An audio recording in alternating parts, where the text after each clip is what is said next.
Amis du Bitcoin, bonjour et bienvenue sur Crypto Libre pour ce point crypto. L'analyse, c'est tout de suite, c'est parti. On commence avec l'or contre l'USD. Encore une bougie verte hier, mais la clôture de la semaine sous la zone des 1910 $ pourrait ramener l'or rechercher la zone des 1799 $. Le PX1. Le PX1 qui a clôturé sous la moyenne mobile 50 hier en daily reste néanmoins dans son range entre 4696 et 5217 €. Une cassure des 4696 pourrait couper le souffle au Bitcoin et au marché des cryptos, du moins momentanément. L'euro-dollar. Une clôture hier au-dessus des 1,1876 $. L'euro se renforce par rapport au dollar et pourrait aller jusqu'au 1,24 $. Si vous avez encore du fiat en dollars, prenez-le en considération.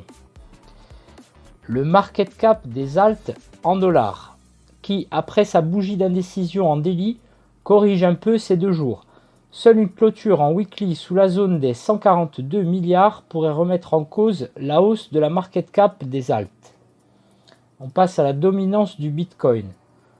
Toujours dans son pullback, après avoir passé une zone pivot, pourrait bien aller voir ensuite les 59% en accord avec la market cap des alts.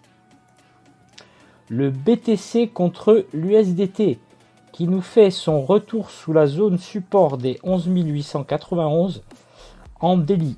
Seulement la clôture pourra nous en dire plus demain.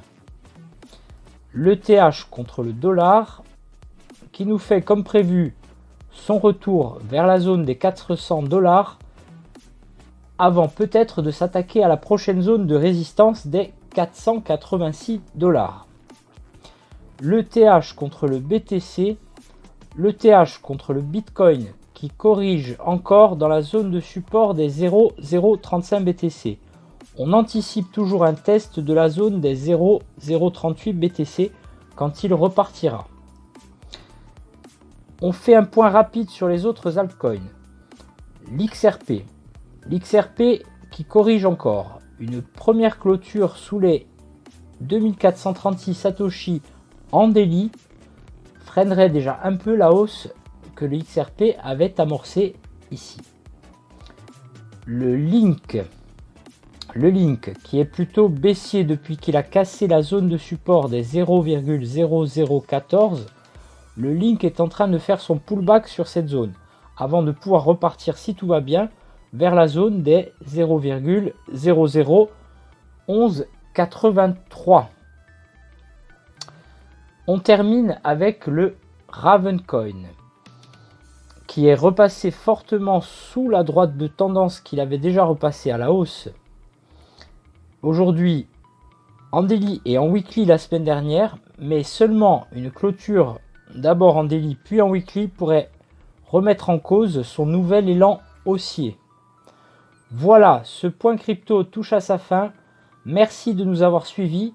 Un pouce en l'air si vous appréciez. Abonnez-vous pour ne rien rater. Tous les liens sont dans la description. Et quant à moi, je vous dis à bientôt sur Crypto Libre en vous souhaitant la liberté par la crypto.